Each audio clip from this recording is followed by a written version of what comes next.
Game week 8 beckons, and we have a lot of anxious managers in the FPL, which is why we've got an Anshuman 3 days earlier. Anshuman, how's it going? It's going great. It's going great. I mean, we still have international games to play, but we've got a lot of messages, a lot of calls. I personally got a lot of calls after last time saying that we need more time. This is very stressful. FPL on a whole is very stressful. So before we get into detail, this is the second international game week now. If you didn't play a wild card last time, is this the right time to do it? This is the time, probably. This is the time to do it.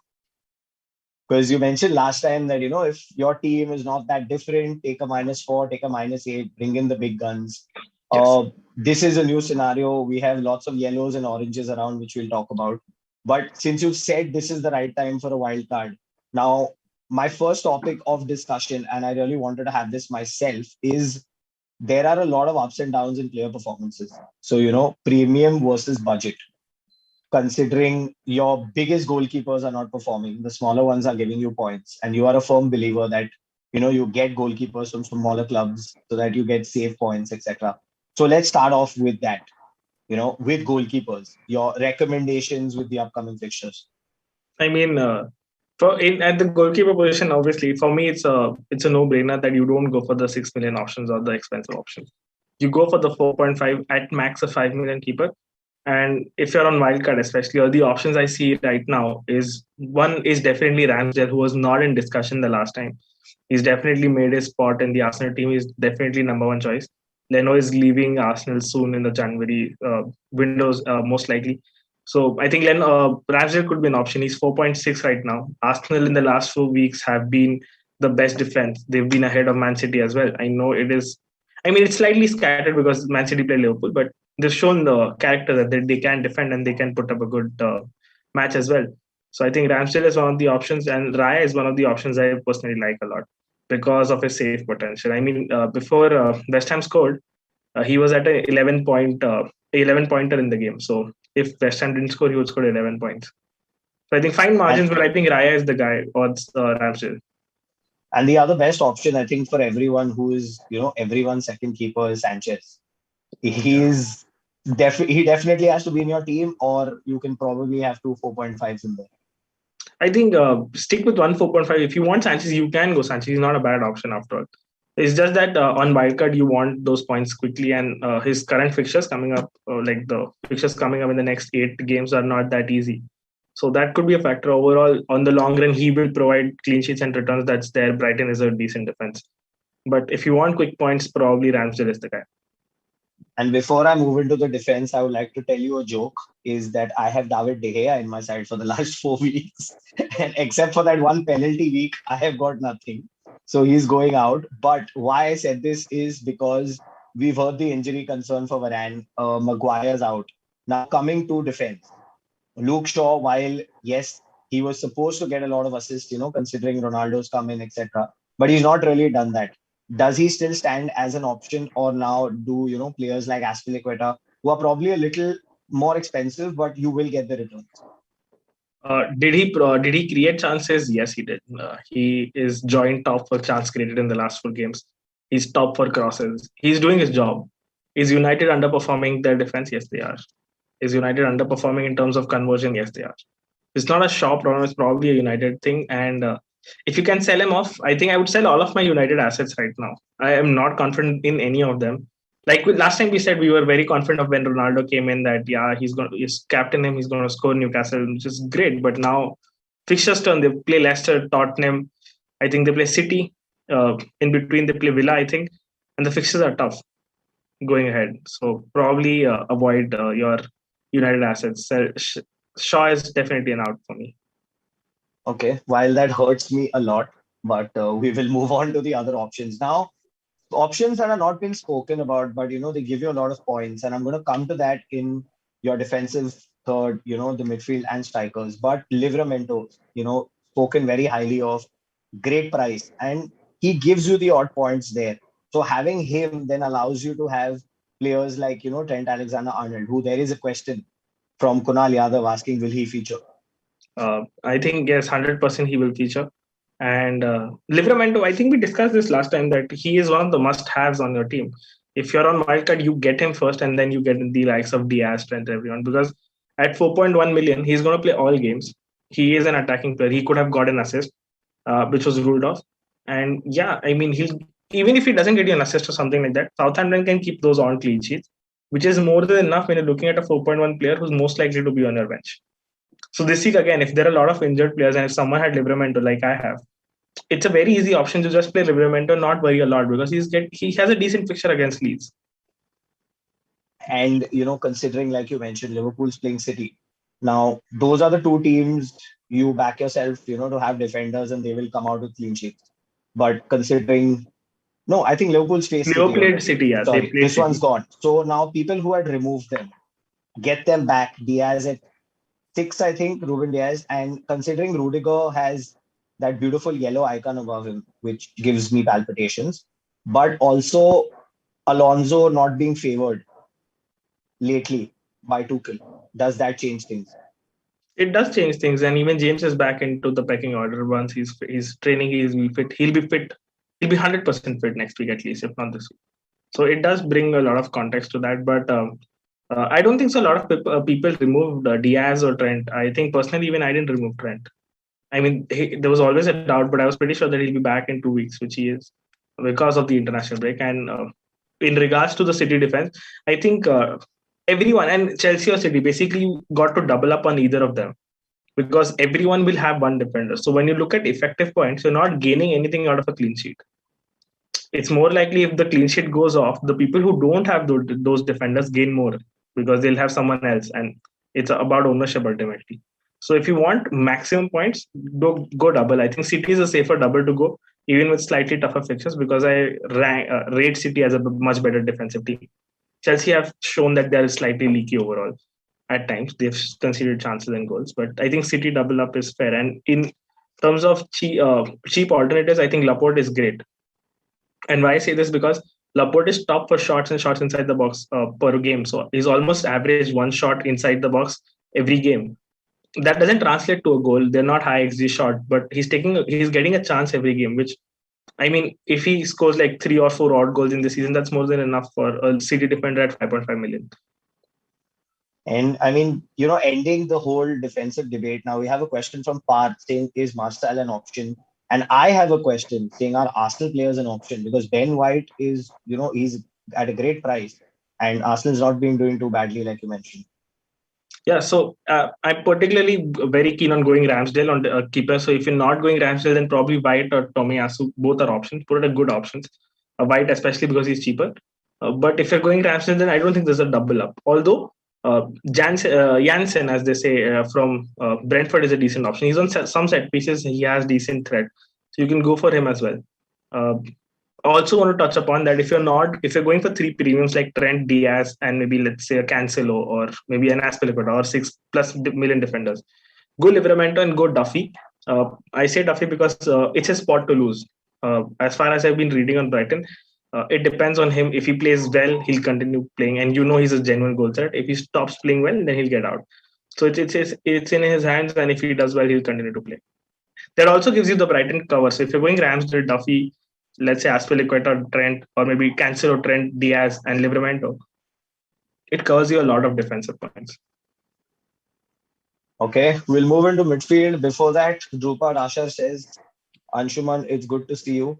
And now, coming into midfield, CFC Blues, bench, Greenwood or Watkins. We'll come to that. But again, like I said, I want to speak of budget options more than the premium ones. No, you'll have your Salahs, your Brunos. Now, one player I personally like is Abdullah Decore. He's getting the points and he's under the radar. Is he worth the price? I mean, I wouldn't say he's under the radar. He's clearly up there, and it's more or less the tactical change that Rafa has got into. It's because of the tactical change he's allowed to get inside the box. If you see, both Townsend and Dukuru have 3 big chance involvements, but Dukuru has big chances created, which say that he's a CDM who's creating big chances, which is great. And if he's getting inside the box, taking the shots, he's a good option. I do still rate Dukure over Gray. Definitely will throughout the season, as I said. But Townsend does get tricky because he's scoring those low XG goals, but he's creating chances as well. I think when DCL is back and when Richarlison is back, Townsend is a slightly better option because there is someone who can convert those chances. someone at the end who will be at the end of those crosses of those passes. So maybe at this stage, if you're going for one, maybe Townsend, because that DCL is going to be back soon, this week or the next one. If not, then if you want someone for a set and forget for the entire season, probably Tukure out of the two.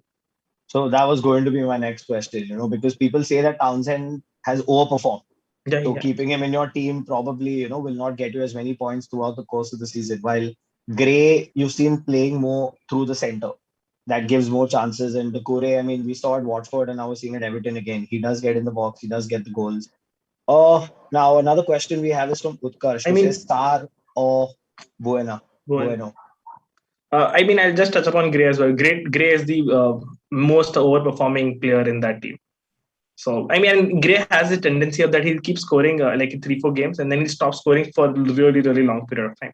It's just a great thing he did that at Leicester as well. I wouldn't rate Gray highly. If I'm going for an Everton asset, it's either Doucouré or Townsend, depending on do I want a set and forget player, which is Doucouré, or do I want someone who I probably plan to change in the next 5-6 games, then probably Townsend.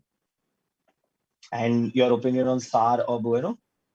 I think Guillermo is the best asset at 5. That 5.5 million bracket from like 4.5 to 5 million, 5.5, I think is the best asset to get in because Sar again he has tough fixtures. I know Ranieri will bring in a 4-4-1-1 system where Sar will dwell well. He'll be on the counter. He'll put in a lot of chances and crosses. But the fixtures are too tough from now on. So it's basically from now till December they have extremely tough fixtures. I wouldn't take chance. And he is also he in terms of all players, Sar has overperformed his exit the most. So you know that it's not going to happen when the tough fixtures start getting into it. And Mbeumo for me is the best asset to get in from Brentford as well. I mean, at 5.5 or 5.6, he's playing an out of position striker. He's Yes, in I was just 4 about big to say that. matches. Yeah, he's there. He. I know he's not a great finisher, which I've seen in the games, and you can see it clearly that he does get a lot of chances which he should finish, or maybe which a normal like a Foden or a Son who are exceptionally great finishers would finish. But even they would actually even finish tougher chances. But Mbeumo does miss those easy chances which he should. So if once that gets clicking, he'll be much better asset. But I think at 5.5 is one of the best ones. Okay, now before I get into the premium options, we have Shahan who's written to us in abundance actually. He says, why not go for Mendy or Edison for 6 instead of Aspi or Rudiger or Diaz? As we know, hardly you will get any goals from these players. Diaz and Rudiger would mostly play, but Aspilicueta, when plays ahead, doesn't, get too many chances. And the next one says that a keeper is a position that should be confirmed. So why not go for a good one? As mentioned in the above query, you can have Janssen instead of Rayo and Duffy for Sanchez. Okay, so those are two different questions, right? So first of all, Duffy and I mean this is a positional thing, but you can go Duffy and someone like a Raya or instead of Janssen. There's basically budgeting. Instead of going 4.4, 4.5 and 4.6, you can go 4.2 and 4.5 or 6. So that's okay. Basically, having cover is fine. But yeah, I think when you're getting Sanchez or Duffy, I think I would go with Duffy and then go Raya because Raya does provide a lot more saves than Sanchez does. He's better on bonus points, and Duffy has, I think, in the defenders thing, he has the best goal threat, to be honest. And you've seen this in past. It's not just a seasonal thing. He is one of those defenders who's almost there every time Brighton get a corner, and he's not just there; he's getting involved. I think it's And Duffy he's and good with he's good he's in great the with air as headers. well. Yeah, he is the target. You know that he's a target in the box. So yeah, and the 6 million Aspilicueta and Edison thing. I'm definitely not in favor of getting the expensive keepers. Although the defenders 6 million, they're getting you guaranteed clean sheets, and the cheaper keepers are getting you points as well. So there are not a lot of options in the cheaper defensive brackets of getting you continuous points. If you are, then that's a better option, obviously. But there are not a lot of that. Ideally, if you're doubling up on any team, basically Chelsea or which is the talking point, Chelsea or City, go with 1.6 million defender or a 5.7 million defender, which is either Rudiger or Aspilicueta from Chelsea, and Christensen if you're doubling up. If you're doubling up on City, go Diaz/Cancelo and Laporte. I think those are the ones. Okay, now before we move on with questions, we left the midfield at the premium options. Now, Bruno, Salah, Greenwood, probably not that much in price. But biggest question is, do you buy Kevin De Bruyne now that he's fit? It's a tough one. I think if you're going for 3 premiums, you probably buy. But then there are a lot of options that are I mean, they don't really match up to De Bruyne levels of the points De Bruyne can get. They give you a segue into the City attack. That's it. If you're going for three premiums, I would buy De Bruyne over the likes of Vardy or maybe a Son. If I'm not, then there's no place because I think Salah goes nowhere. So, and look, you have to own one of Lukaku or Ronaldo every time. And considering that, you've chosen defenders that are not the cheapest, they are mid-range in terms of premium or budget. Salah is going nowhere, like you said. One of Lukaku and Ronaldo are a necessity. Probably throw in an Antonio over there or a Vardy over there. Is there place for, players like Son probably, or even an Aubameyang for that matter? We'll come to him when there's we talk about the strikers, but Son in particular, because he's not getting those many points like he did last season. There's actually a misconception. He's fifth for midfielders in terms of points. The two players who are ahead of him are on 43. He's on 42 points. So even though Spurs are not performing, even though Spurs are not scoring goals, Son has been a very good output of points in terms of FPL particularly. Uh, Also, there are a lot of drafts which have come up, which is a possibility. So that basically Antonio has tough fixtures coming up, and Huang from Wolves has emerged as a player who's cheap, who's a good forward, who has decent fixtures. So if you downgrade Antonio to Huang, you can afford a 10 million player suddenly out of nowhere, which could be a Aubameyang or a Vardy or a Son. It's a popular debate. We probably should touch upon it right now itself.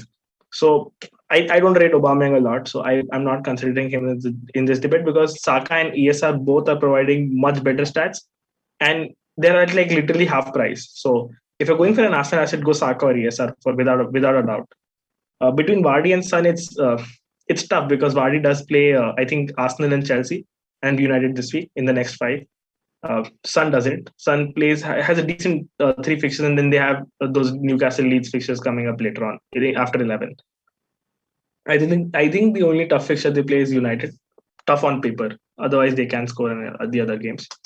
And it's also a Sun thing where Sun doesn't rack up stats, so uh, you can get Sun, and pretty much he will get you output and score goals. The other thing that is also important to factor in is that Iheanacho is starting to get game time. So if you're getting a lesser asset at 7 million, who's going to get the same amount of opportunity as Vardy, except the penalties, I think that could be a better segue to that team rather than going Vardy. And Iheanacho, I think last season was one of the favorite picks because he was there towards the end of the season in everyone's team because he was getting the points. Yeah, he performs much. Vardy also performs really like less better with Iheanacho because he starts drifting wide. So he's in a very different role, and Iheanacho is more central and taking up more chances. So if that continues, automatically Vardy's output will fall as well. Okay, Parth asked, don't you think you should give some time before getting Huang in? That's a great question, and you should, but it's also about form, where actually Bulls are actually racking up, and it's a form thing. You don't get a lot of opportunities to get a 5.5, 5.6 million forward. You can jump on him now. If he doesn't perform, you can jump him off for Tony in game week 10. That could be a strategy. Otherwise, you can probably avoid him and then stay away from the Bulls asset. And CFC Blues finally asked, do you bench Greenwood or Watkins? If Rashford isn't in contention to play, I mean, he's fit. I know that he's fit. We'll get some hints that he will get game time or not. He's most likely to come off the bench. But if I had to pick one, I would pick Greenwood solely because Leicester are a weak defense. They have been shaky. And United thrive in such games where they can counter-attack. So Leicester haven't been sitting deep lately. That could benefit Greenwood. But overall, eventually, it's better than Watkins. I haven't seen Aston Villa do that well. I think United might just get a win 2-0, 2-1 win. Not 2-0, 2-1, probably it's a Greenwood. Not 2-0, 2-1. Now, before, I moved into the strike force, I just wanted to ask you, Lindelof is going to start for sure. Who's that second United centre-back? I think it's Bai. I just read an article which said that Jones could be in contention, which I don't believe. But Bai is the one I think he's going to start. Because I have a very bad feeling he's going to start Matic at the back. I think it's going to be Bai or Jones. If it's not Bai, then it's Jones for sure. I'm pretty sure about that. It's not Matic.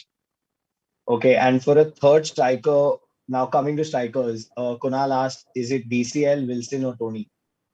Okay, I just remembered a thing. CSC Blues, since you asked this question, do stay updated till Saturday because there could be a situation where the Sancho starts on right, Pogba on left. There are two stadiums and there's Bruno. So Greenwood could be on the bench. just keep a track of the news that will be coming out of the press conference, because I think it's a very legit possibility because of the fact that they don't have a they don't have a first choice centre back pairing now. So this could be a formation that United deploy this weekend. So they're going to go extra defensive in the middle. Yeah, I mean, they would like to just reinforce it a bit more because Vardy has been scoring, Leicester have been, and it's a big match after all. So, and you've dropped points eventually last time as well. So this could be a situation. Okay, now Dexter first says that Maguire is to be fit apparently, and then he has given me his wildcard team, which is Ramsdale, Foster, Alexander Arnold, Cancelo, Diaz, Rudiger, Livramento, Salah, Bueno, Benrahma, Delph, Brownhill, Lukaku, Vardy, and Hwang. Thought. So that's probably a 4-3-3 kind of a team, right? Trent, Cancelo, Diaz, Rudiger. That's a 4 at the back.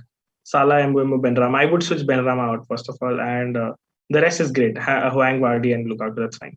So probably Benrahma out for a Rafinha or a Saka. I think they're, or maybe even Townsend for that case. I think those are better players to get into. If you can somehow maybe downgrade a Cancelo or Diaz to a Laporte and then get and push to a City midfielder, you should do that. Okay, now we're going to go into strikers, and I mean, we all know the obvious topics, but before that, I think we'll put out a question over there. Is that, we asked this in the beginning, and I want to ask this again. Will you captain a defender? Because if he gets the points, then that acts as a differential, considering the fact that, one goal and you're 30 straight with captain. But coming back to strikers, Lukaku, Ronaldo, before the international week, a little bit, off color, all of a sudden get goals in the international week. Is that going to affect the Premier League? I don't think so. I saw the match and Ronaldo looked great. Ronaldo is looking great in general. But it's about how the team plays as well and how the opposition is. I think this is going to be a lot of players are going to be depressed after this because I do see Ronaldo scoring in that fixture as well. It is a fixture he'll thrive in. It's a very big fixture after all. I do see Lukaku scoring as well. So if it's a free transfer, it's a no-brainer, and it depends on your captaincy after all. It also depends now on Lukaku's fitness. So if if Tuchel comes out and says that, he's fine, he'll start, then it's okay. Then you can make that move because it's a long-term move. But I don't think so. If Ronaldo scores against Luxembourg, I don't think this is going to matter a lot in the Premier League. I mean, he is obviously a great player and he will score in any fixture, particularly Leicester because it's a big fixture. But yeah. But are we at a stage where you always feel that okay, you can take a risk by dropping one of the premium players, but then what happens if he goes berserk? Like I made the mistake of dropping a Salah and having a Firmino in a game where Salah had 4. And I think it was Bournemouth, if I'm not mistaken, a couple of seasons ago. And he was captain. So, are we in a situation where you probably want to fit in more midfielders or better midfielders rather, and you drop out a Ronaldo or a Lukaku? And is that a loss or is that a big loss for that? So basically, it's about premium. So Salah isn't going anywhere. There's not a lot of midfield premiums left. Mane isn't an option. He's not performing. If you're going Bruno, you might as well go Ronaldo because of the Ronaldo factor. There's Kevin De Bruyne, obviously, which is an outlier to this, but there are no other midfield premiums that are performing, to be honest. In the forwards, there is obviously Lukaku, Kane, and Ronaldo who's getting in the numbers, even Vardy. So it's probably to have a Salah plus a forward premium so that you can rotate easily within them. And regarding structure, whether go high on midfielders or go better on forwards. This is a theory which I have in which I feel is that forwards, in the forward section, there are more talismans. Basically, players who carry their team. There's Wilson, there's Jimenez, there's Tony, there's Antonio. So these are talismanic players who get the maximum points in a team. So you probably want such assets from each team so that even if you get Callum Wilson, you know that most likely when Newcastle score, he'll be involved. So later on in the season, it's very easy to switch between these players as well. Okay, we have Ramanathan who says Christensen, Chalobah to start among the back 3. So Chilwell and Azpilicueta. What's that going to be like? I can't really say if Rudiger is fit. I can say for sure that if Rudiger is fit, he'll start most games, which is there as a baseline. Between Chilwell and Alonso, it's going to be rotation eventually. I think Chilwell is slightly more favored at this point because of Alonso's performances. And Azpilicueta is most likely to start most games because he plays on 2 positions. He plays right wing back and right centre back. I think that's good. Christensen, again, if you're doubling up, be very ready to get. He'll get rotated very often because of the fact that Chalobah can play there, Thiago can play there, and a lot more players. This week he'll start because Thiago is not there, but next week onwards, don't know. Okay, and Faris asked us if Traore and Jota out for Bueno and Foden for a -4. I would do it. Probably avoid one of them because if you can fund a Jota to someone directly, then I would do that because Mbeumo obviously has a tougher fixture against Chelsea. You could do that next week. If not, then probably do it. And there are a couple of questions from Jagat and CFC Blues, which is, what's your best Greenwood replacement? I think it has to be a City midfielder. Get in a City asset. And there's a lot of talk about Grealish and Foden. It's pretty much simple to me. If you are aiming for a high ceiling, go Foden, but there's a lot of rotation there. If you're okay with odd points, I think Grealish is the guy. But again, I would still prioritize the City defense or maybe a double City defense before getting an attacker. If you can, because I think the more points and the consistent points will be in the defense and not the attack. Okay, and we have Parth who says, play Livramento against Leeds or Marcel against Aston Villa, considering I have Sa as my keeper. This is a tough one. I would play Livramento irrespectively. I think I have the same situation. I think Livramento against and even that Rafinha is out. Not that Leeds are very bad without Rafinha. They almost post the same amount of numbers, but I think Livramento overall. And Anshuman, we're now going to get your team up on our screen. You've sent us a draft. Now, while it comes up, I'm sure, it's your team. So you want to take us through, each step, why you've chosen what quickly before we go into captaincy. Yeah, okay. Probably I will have to recall my team if I recall it correctly. I can tell you have Foster and Raya in goal. Diaz. I probably try to guess it. I probably try to think about it. I do remember clearly that I have Foster and Ryan goal. I have a back four system playing in with Laporte, Diaz, I think Aspilicueta, Trent, and Livramento. I have Salah, I have Rafinha in there, I have Saka, Mbeumo, and I have Grealish in there. That's a midfield five. And I have a forward of Jesus, I think. Jimenez, Lukaku, and Archer. Lukaku. And Archer. Okay. Archer. So I've gotten with the forward too. So I did play around with the Jesus idea as well. So Jesus is also missing out. Probably that's the reason I removed him. So yeah, okay, this is a very flexible team, which I really believe in because you can go 4-4-2, you can go 3-5-2, you can probably switch around a midfielder or a defender to a forward and then switch that position as well. Okay, and while we move, we have a question that says Bruno and Amate out for Son and Laporte with a -4. Good option? Yeah, I think it's a great option. You get in a City defender, you get in Son. That's a great option. And I think you already spoke about this. Ramanathan has asked, time to jump off West Ham United defenders. Best replacements would be City assets. 100%. You need to jump off them, and City assets probably the best ones. And again, suggest forwards within 7.5. I already have Lukaku, Antonio. This is from Jagat. I think this week, if you're getting someone, probably go to Jimenez. If you can wait for a while, or if you want someone, Jimenez or Tony, I think. And probably later on, you can see how many games Iheanacho is playing, how he's playing. And I think game week, after the Chelsea fixture, is probably the right time. They play Watford, Leeds, all of those fixtures in a quick turnaround, Crystal as well. So that could be a strategy. And, considering our previous chat, that also gives you time to think about Vine because he is a good option. He was a good goal scorer. Yeah. And we have Kunal who says, who should we focus on more, mids or strikers for the upcoming game week?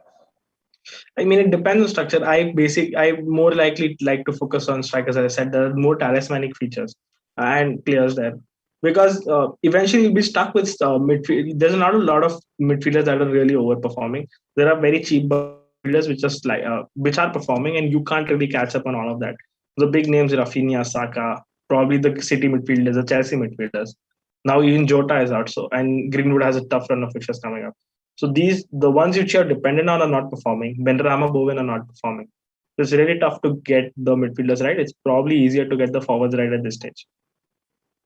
Okay, and Dexter is asking who should be that 1 week standby for 6.5 million before you get in Rafinha next week. That's a tough one. I would actually just keep Rafinha and play a defender if I can. Otherwise, this week it's a tough call to get in a midfielder at that price point. The fixtures aren't that great. Brighton doesn't have a midfielder which has a great fixture. Probably an Everton midfielder, uh, but apart from that, there aren't a lot of midfielders you want for a standby. Maybe a double up on Arsenal, but I don't think so. That's viable. And would you hold or sell Jota? I would sell Jota for two reasons. We don't know how much game time he'll get in the games coming up, and he's injured for now. So And Parth has a reply to your team which says that Anshuman, can't you go Jimenez to Tony and Archer to Huang? You can sub off Huang if you want to. Jimenez to Tony. Yes. And but that's the thing. I don't want to double up on Brentford. They already played Chelsea, and the next three fixtures are not very particularly kind. So it's they play Leicester as well after Chelsea. Then they play Burnley. After that, it gets better. So and again, if I had the option of going Jimenez over Huang, I would do that because there's penalties also involved. So that's And I think something we've not touched upon, which is, the few names that you usually see in midfield, but we've not really spoken about them because of the points. One of them being Zaha and the other being Chelsea midfielders. There's not really a midfielder you can bank on to either start or get you points. So are these lost? Is Chelsea only defense and striker? And again, another one which says that has the heat died on Gallagher due to Milivojevic snatching his set piece duty? Or is he still a good fifth midfield option like Bueno? definitely Gallagher's potential and even the appeal has gone down because of the set piece threat. He's no longer on corners and set pieces, which also contributed to a lot of his assist potential. So I think that's definitely gone. There are better options in terms of Townsend and Mbembo. And the Chelsea midfielders, particularly, there's a lot of rotation. You don't know we'll play three defensive midfielders or two, where Mount will play, whether he'll play in a cam role or a false nine. There's a lot of rotation in terms of formation and tactics with the midfielders we have. And the price point apart from Mount is very odd. Everyone's pretty much in the 8 million bracket as well. I think that doesn't make sense to go for a Chelsea midfielder, and the points are really scattered. So you don't see a lot of Chelsea midfielders even close to a 40 pointers at this stage. Okay, and we'll take one. Sorry. Yeah, I just touch upon Zaha as well. The fixtures are a problem. They face Arsenal and City in the next three. But after that, I think Zaha could be a genuine option. The Wolves, Burnley, Aston Villa, Leeds United, Everton, Southampton, Watford, Tottenham, Norwich. Wow, that's like a lot of decent fixtures. Yeah. So okay, we're going to take a couple of questions more. DCL or Wilson for the next few game weeks? DCL isn't really qualified as fit as of now, so probably Wilson. And Arnav asked us that there seems to be a transition from a 3-5-2 to a 5-3-2 or a 4-4-2 with a lot of the premium defenders outperforming their midfield counterparts. Would it be a good idea to go defense heavy this season? I wouldn't go against a 4-4-2, especially with even my team structure is a 4-4-2 technically. It's a 3-5-2. It's a flexible 4-4-2 for sure. And I really like this team because it has the depth. It has a very stable thing. So the next three fixtures, I don't see City getting anything apart from 3 clean sheets because they ideally should. They've Crystal, they have Burnley at home this week, they have Brighton next week. And after that, they face United and then again Brighton. Not Brighton, Everton. So you really see clean sheets in those games, and probably this is a fact that they are outperforming in terms of points per million and points per game. They're outperforming the midfielders. Okay, I'm going to take one last question, since we're a little caught up on time. Parth says that I have Greenwood. I can adjust on in after 2 transfers, but that doesn't allow me to get a Chelsea defender. Is it worth it? I mean, it depends on what defender you're getting in. If you can get in probably a Laporte instead of a Greenwood and probably downgrade Greenwood, I would do that. But Son isn't an essential. You need to get context that he's still an expensive player. So it's not an essential. Don't rip apart your team. I would prioritize the other players around them. You can easily get to a Greenwood, to a Bernardo Silva, or a Foden relationship if Son is not possible. I personally would never take a City midfielder because you never know who he plays and who he doesn't. But I mean, yeah, that's the cost you're paying if you're getting a City midfielder. You play the risk. It's a gamble. It's blindly a gamble. You can just maybe hope that they play the easier home fixtures and he'll get something involved. And it's also a thing where even if your player starts, it's not likely that he gets involved. The City points are very, very scattered if you look at them. Okay, I'm going to come to the question that everyone's been waiting for. Captain. Mo Salah. I'm without a shade of it. Wow, you didn't even take like a second. Yeah, it's a new manager, Watford at home, uh, and I don't know. I mean, what else can you say? And Salah in form. Doesn't that change It's things not. It's actually? away. It's actually away, if I'm not wrong. But Yes. again, it doesn't change a lot for me. But new manager teams a little pumped up, probably take the game to Liverpool, or you just think that it's a no-brainer. The other fixtures are really Ronaldo has Leicester away again. Chelsea again. Also, they play Brentford, which is also an away game. Apart from that, there's City, but there's huge rotation. So either you can go for a City, maybe like a Cancelo or defender if you want to take a punt. Then there is Sun, which is an option, but I think Newcastle will be much more in that uh, atmosphere or much uplifted atmosphere with the new owners coming in, with Steve Bruce probably missing out this game as well. So I think it's probably the safest option to go about with. Okay, and if I don't have to captain Ronaldo, Lukaku, or Salah, if these are not my options, then what is my captain option? I would captain probably a Sun if you have, or a City defender. Not a Trent, Not a Trent. but a City defender. I mean, which one? Because you never know which. I think Cancelo, Diaz, both of them are most likely nailed to start this one. So, but that's also a thing. Now, if your City defender doesn't start, your vice captain comes into play for sure, because they don't get subbed on. I don't think so. They'll ever be getting subbed on unless there's an injury and you're really unlucky. That's okay. Which I think is the biggest problem, because whenever I set my team, I'm like, okay, captain is sorted, and then I later realized that my vice captain is a guy who's probably got me like 2 points or something. So I think that's something important that people miss out on. But Anshuman, thank you so much for joining us. It's Thank been you. it's been quite interesting actually, because there's a lot of input here, premium budget, 3 days, people have to make their team. Like I said, anxiety all around. But thank you so much for joining us, guys. You can follow Anshuman's page, FPL Tips. It's in our description below. Do not forget to like, share, subscribe, follow us on Instagram. Stay home and stay safe. Thank you. Thank you.